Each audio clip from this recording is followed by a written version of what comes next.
São 2 da manhã. Você está deitado com o celular na mão. O nome dele, ou dela, está lá. Você não abriu a conversa, mas está olhando para o nome. Já faz isso faz quanto tempo? 10 minutos? 20? Você sabe o que o contato zero é. Você já leu sobre isso. Já prometeu para si mesmo. Já bloqueou. E em algum momento, dias ou semanas depois, desbloqueou. Não porque esqueceu o que tinha decidido, mas porque tinha algo que parecia mais urgente do que a decisão. A necessidade de saber se ele ainda pensa em você, se ela sentiu sua falta, se ainda existe alguma chance de que essa história não tenha acabado do jeito que acabou. E é aqui que quase todo mundo erra, não na decisão de fazer contato zero, mas na ideia de que o problema é a força de vontade. Não é. E quando você entender o que é de verdade, você não vai precisar mais de força de vontade para fazer isso. Vai precisar de clareza. E clareza é uma coisa completamente diferente. Meu nome é Nome do Apresentador. E neste vídeo, eu vou percorrer com você os 6 pilares do contato zero que de fato funciona. Não o contato zero que você abandona em 3 dias, mas o que muda o que você sente, não apenas o que você faz. Antes de começar, preciso te dizer uma coisa. Ao final deste vídeo, você vai sentir que alguém finalmente descreveu o que acontece dentro de você. Não o que você fez de errado, não o que você deveria fazer, mas o que está acontecendo. E quando alguém nomeia com precisão o que você está vivendo, algo se quebra. Não você, o padrão que te prendia. Os 6 pilares que vamos percorrer hoje são: 1. Por que a força de vontade sempre falha no contato zero? 2. O circuito emocional que te faz voltar mesmo quando você sabe que não deveria. 3. O que você está realmente buscando quando manda aquela mensagem. 4. Como fazer o contato zero de dentro para fora, não de fora para dentro. 5. O momento em que o contato zero para de ser uma regra e vira uma escolha. E o 6º, e o mais subestimado de todos, a diferença entre suprimir a dor e atravessá-la.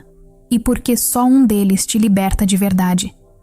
Fica até o fim, porque o 6º pilar é onde tudo o que os outros vídeos sobre esse tema não dizem, finalmente vai ser dito. Vamos começar. Pilar 1. Por que a força de vontade sempre falha no contato zero? Você não é fraco. Isso é a primeira coisa que precisa ficar absolutamente clara. A maioria das pessoas que não consegue manter o contato zero não está falhando por falta de determinação. Está falhando porque está usando a ferramenta errada para o problema certo. Pensa assim: se você está com febre, tomar remédio para dor de cabeça pode aliviar um sintoma, mas não vai curar o que está causando a febre. A força de vontade no contato zero funciona do mesmo jeito. Ela pode te fazer não mandar aquela mensagem hoje à noite, mas ela não toca no mecanismo que vai te fazer querer mandar amanhã, e depois de amanhã, e na semana que vem quando você ver o nome dessa pessoa num lugar inesperado. A força de vontade opera no nível do comportamento. O que te prende opera no nível do sistema nervoso. E quando o sistema nervoso entende uma situação como perigo, não perigo físico, mas perigo emocional, o perigo de ser esquecido, de não ser suficiente, de que o abandono foi definitivo, ele ativa mecanismos de sobrevivência que são literalmente mais antigos e mais poderosos do que qualquer decisão consciente que você tomou. Não é fraqueza, é biologia. É o sistema que foi instalado muito antes de você conhecer essa pessoa específica. E sabe o que é curioso? A força de vontade que você usa para tentar resistir muitas vezes intensifica o desejo, porque o esforço de não pensar em algo mantém esse algo no centro da sua atenção. Quanto mais você tenta não pensar no nome, mais o nome ocupa espaço. Isso tem nome em psicologia. É o efeito da supressão do pensamento, e foi documentado de forma fascinante. Quando pedimos para pessoas não pensarem em um urso branco, elas pensam em praticamente nada mais. Você não precisa de mais força de vontade. Você precisa de um entendimento diferente do que está acontecendo dentro de você. E esse entendimento começa no 2º pilar. Pilar 2. O circuito emocional que te faz voltar.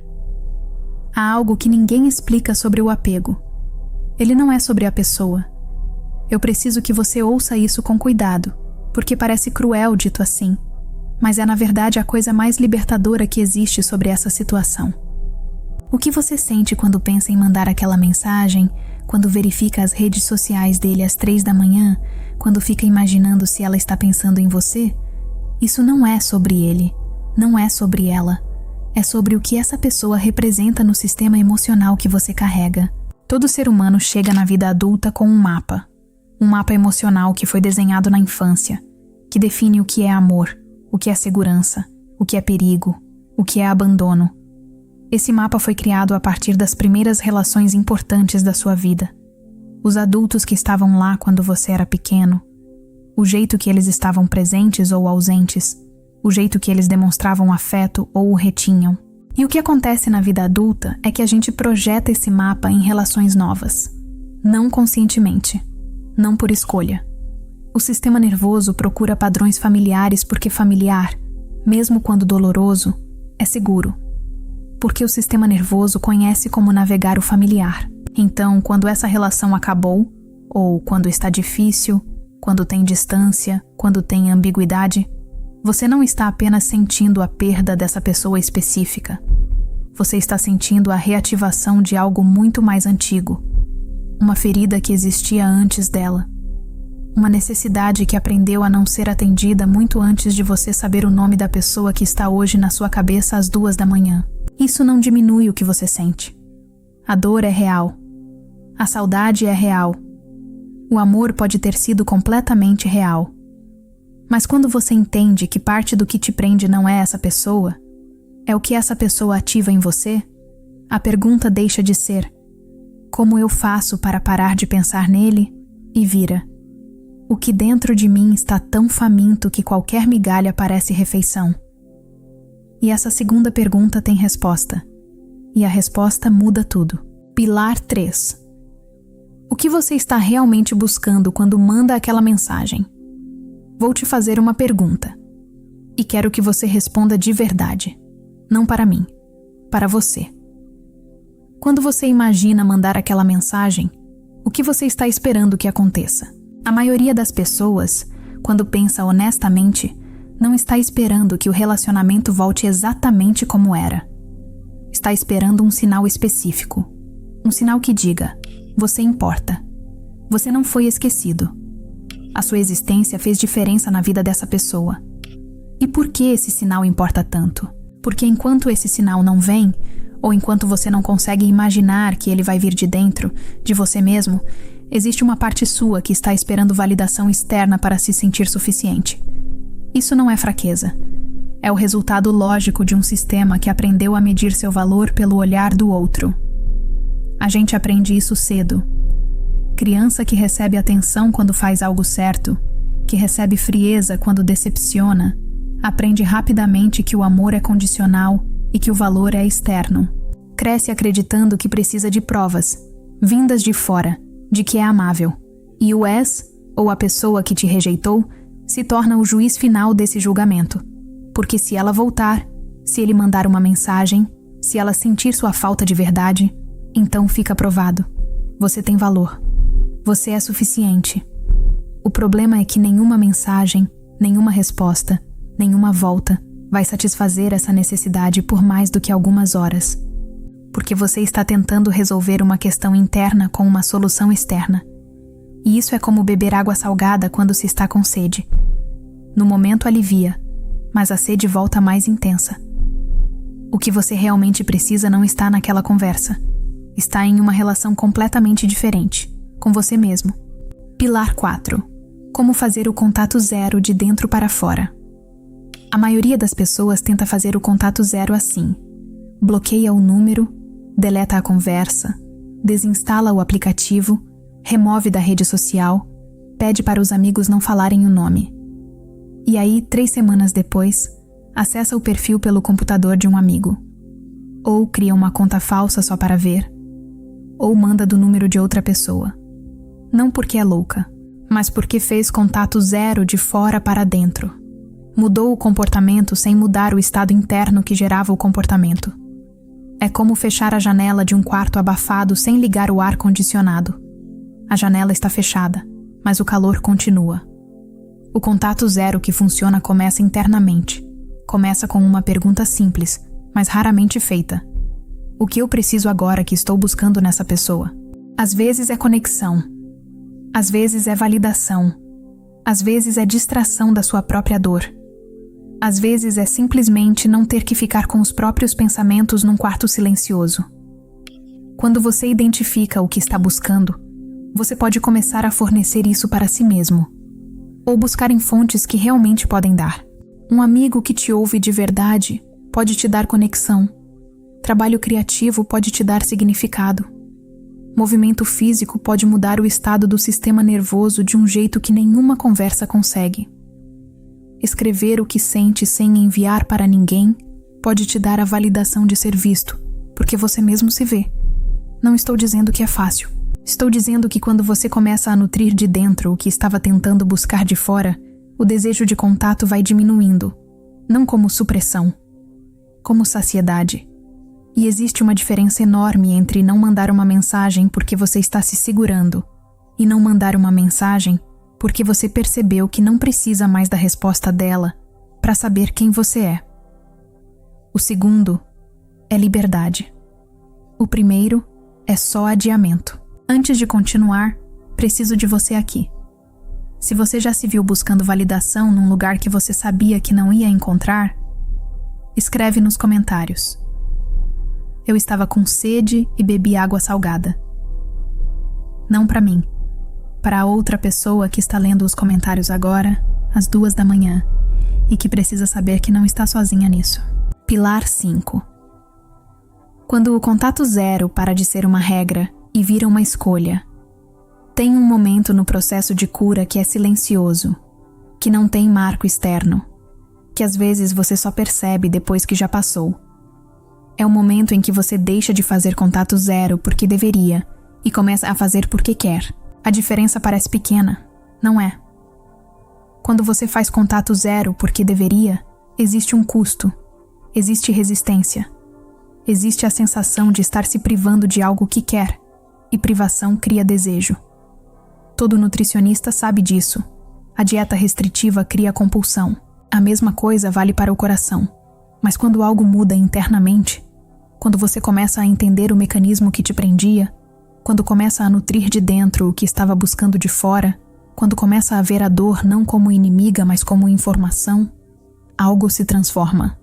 O contato deixa de ser tentador não porque você ficou forte, mas porque você ficou honesto. Você começa a ver com clareza o que aquela relação de fato era. Não o que você queria que fosse. Não o potencial que nunca se realizou. Não os momentos bons que selecionava na memória, enquanto os difíceis ficavam em segundo plano. Você começa a ver o custo real. O que você abria mão de si mesmo para manter aquilo. O quanto se contorcia para caber num espaço que não foi feito para você. E quando você vê isso, de verdade, não como argumento intelectual, mas como experiência sentida, o desejo de contato começa a mudar de natureza. Não desaparece de um dia para o outro, mas vai ficando menos urgente, menos sobre a pessoa, mais sobre o que você ainda precisa curar em si mesmo. E é aí que o contato zero deixa de ser sofrimento. Vira cuidado. Se você chegou até aqui, você não está buscando conteúdo, está buscando transformação. Inscrever-se neste canal não é seguir mais um perfil de autoconhecimento. É declarar que você escolheu ir fundo quando o mundo inteiro te oferece rascunho. Clica no botão e ativa o sino. Porque as próximas conversas que vamos ter, você vai querer estar presente. Pilar 6. A diferença entre suprimir a dor e atravessá-la. Esse é o pilar que quase ninguém inclui. E é o mais importante. Existe uma versão do contato zero que não liberta, que parece liberdade, mas é apenas outra forma de fuga. É o contato zero usado como supressão. Você para de falar com a pessoa, mas também para de sentir. Ocupa cada minuto do dia com trabalho, academia, saídas, binge-watching, qualquer coisa que impeça que o silêncio apareça. Você está indo bem porque está ocupado. E ocupado é uma estratégia excelente para não precisar sentir o que está lá. Só que a dor que não é atravessada não desaparece. Ela fica guardada. E aparece mais tarde. num relacionamento novo que você sabota sem entender porquê, numa reação desproporcional a uma coisa pequena, numa sensação persistente de que algo está errado mesmo quando tudo está bem. A dor não processada fica no corpo, fica no sistema nervoso e espera. Atravessar a dor é diferente de se afogar nela. Não é ficar ruminando o relacionamento em loop. Não é se punir repassando as memórias. Não é se perder na narrativa do por que ele fez isso ou o que eu poderia ter feito diferente. Atravessar é sentar com o que está. É deixar a tristeza ser tristeza, sem dramatizar, sem suprimir. É chorar quando vem o choro, não porque você é fraco, mas porque o corpo sabe que precisa de um canal para o que está carregando. É perguntar, com honestidade, o que essa dor está me dizendo sobre o que eu preciso? O que eu aprendi sobre mim nessa relação? Que parte de mim foi despertar nessa história, mesmo que de um jeito doloroso, porque toda dor carrega informação, e quem a atravessa com presença, em vez de a suprimir com distração, sai do outro lado diferente, não apenas curado do término, mas mais inteiro do que estava antes de entrar. O contato zero não é o fim do processo, é o início do espaço que você precisa para fazer esse trabalho. E esse trabalho, de verdade, no nível onde a mudança é permanente, não cabe num vídeo. Por isso o Cura da Rejeição existe, não como e-book de autoajuda, como protocolo de continuidade do que você começou aqui hoje. São as ferramentas específicas, na sequência certa, para você não apenas entender o que mudou, mas viver a mudança. Para cada padrão que identificamos hoje, existe um exercício preciso que te move de reconhecimento para a integração. O que você ouviu aqui é o mapa. O Cura da Rejeição é o território. O link está na descrição. Existem conversas que o algoritmo não comporta. Existem perguntas que você não faz em comentário público. Existem camadas da sua história que precisam de um espaço onde a profundidade é o padrão, não a exceção. O espaço dos membros deste canal existe para quem já entendeu que a transformação real não acontece no conteúdo consumido, mas na comunidade onde ela é vivida. Se você chegou até aqui, você já sabe em qual nível quer jogar. Você chegou até o final deste vídeo. Isso não é pouca coisa. Porque a maioria das pessoas prefere estar ocupada a estar presente. Prefere a distração ao contato com o que realmente está acontecendo dentro de si. Você ficou. Você ouviu. Alguma coisa em você decidiu que era hora de ver de frente o que estava evitando. Isso não é o começo da cura. Já é a cura acontecendo. Leva isso contigo. O contato zero mais importante não é o que você faz com o celular. É o que você para de fazer com sua própria dor.